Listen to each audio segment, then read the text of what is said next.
Primeiro de tudo, culturalmente, o brasileiro ele é ferrado de dinheiro. Então, você pega fundos imobiliários, que é um tipo de investimento, né? Nós saímos de 200 mil investidores em 2018 para 2 milhões de investidores agora.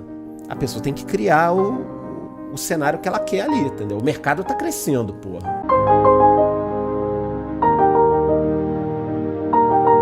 Primeiro de tudo, culturalmente, o brasileiro ele é ferrado de dinheiro. Então, quando a gente fala de poupar ou investir, a gente tem que pensar que 70% das pessoas têm um endividamento e 30% das pessoas, dos brasileiros, estão com muito problema de grana.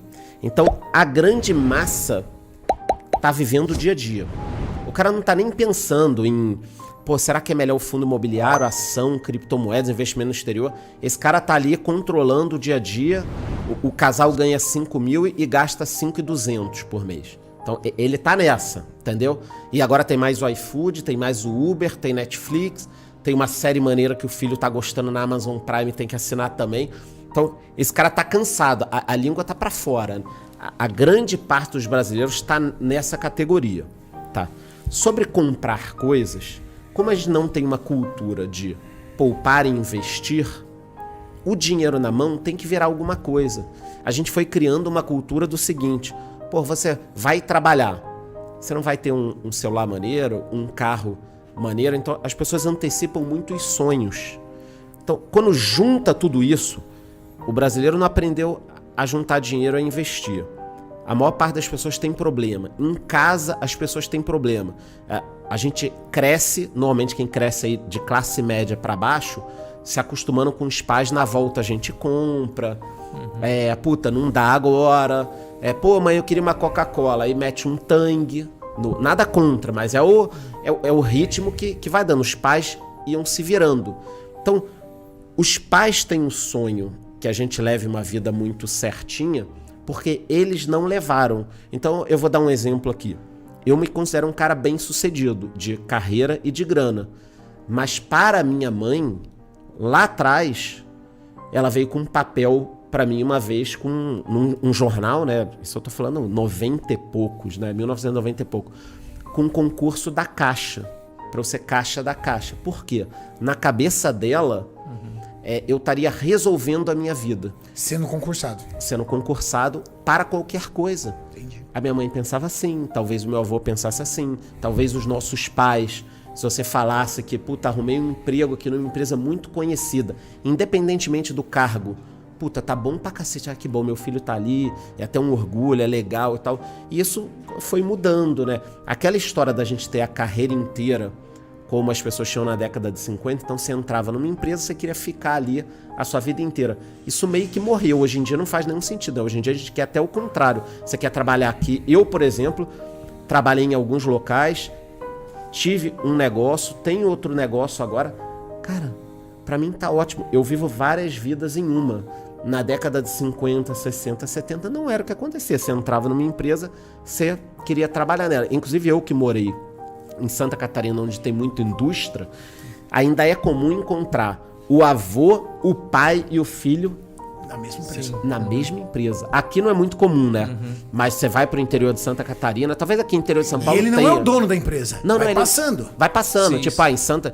Na cidade que eu tava morando, que é Joinville, tem a Tupi, que é uma indústria grande, maravilhosa. Você tem lá avô, pai e filho trabalhando na indústria. Então, vamos voltar pro eixo, né? E aí, se alguém virar e falar, não, pô, eu gosto muito de skate, tô andando de skate, tá maluco? Surra.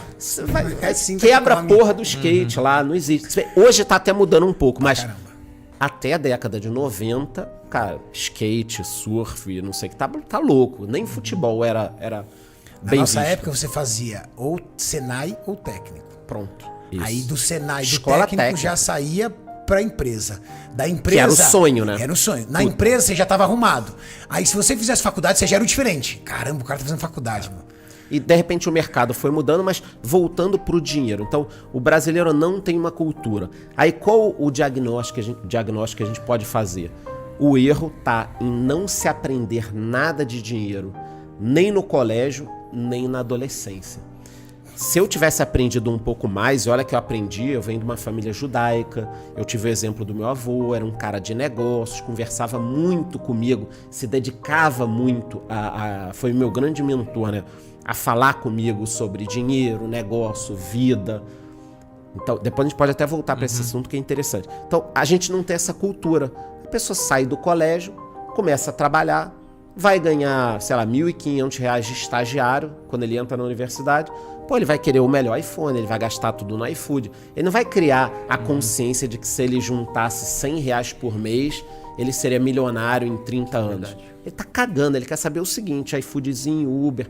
É normal, a gente já teve esse instinto. E se a gente perguntar pra pessoa, ela fala assim, como é que eu vou guardar? Não sobra nada, eu vou guardar o quê? Pronto, então. É fácil você falar guardar dinheiro, Renato, mas pra mim não dá, eu ganho pouco. É por isso que o livro Pai Rico, Pai Pobre deveria ser obrigatório nos colégios. Porque ele fala muito sobre isso. A corrida dos ratos, cada vez a gente ganha mais, gasta mais.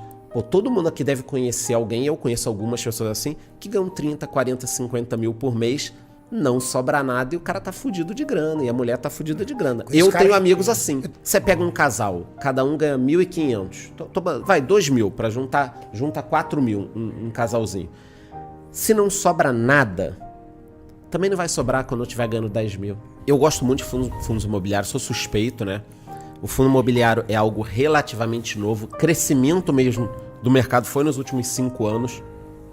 O fundo imobiliário é um fundo, como o nome já diz, na verdade é um condomínio de investidores, mas é um fundo que pega o dinheiro, compra imóveis e aluga esses imóveis.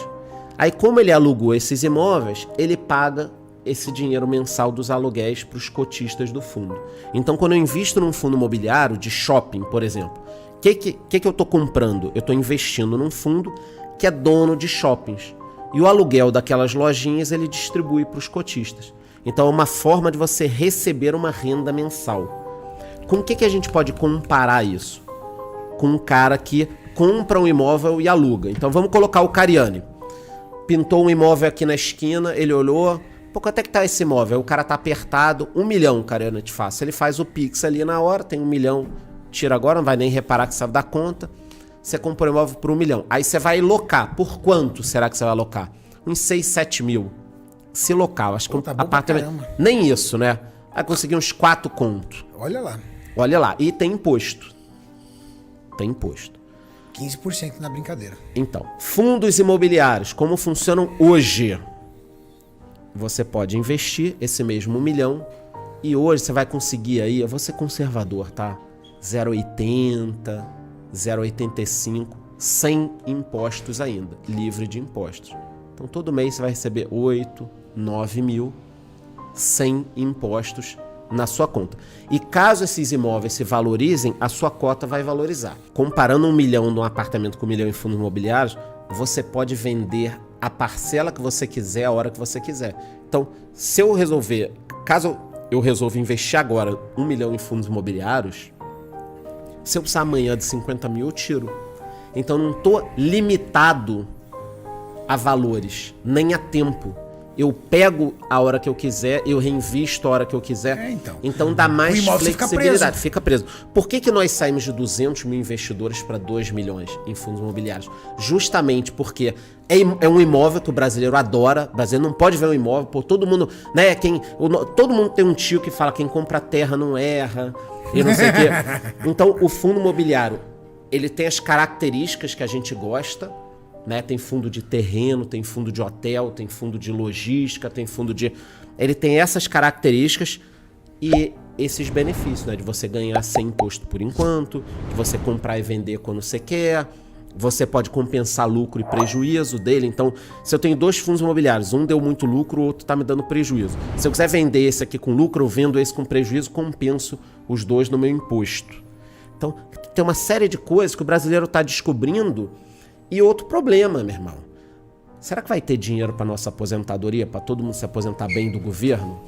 Eu acho que não. Não como a gente quer. Né? É um piramidaço também, né? É um piramidaço. É do bravo.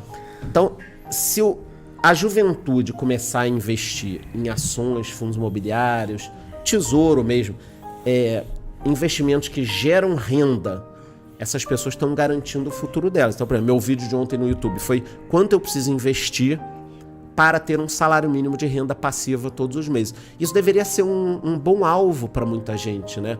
Quer dizer, você já passar a ganhar um salário todos os meses sem depender do governo, sem depender de ninguém.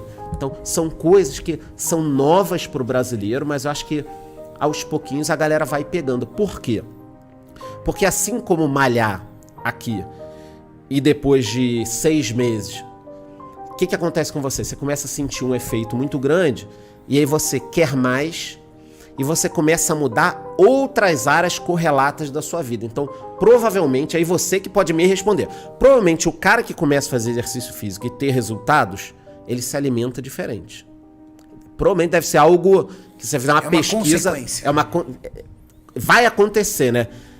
A pessoa que passa a poupar dinheiro e a entender que investimento pode dar retorno, que cuidar da vida financeira traz tranquilidade, essa pessoa, normalmente, ela começa a melhorar em outras áreas da vida.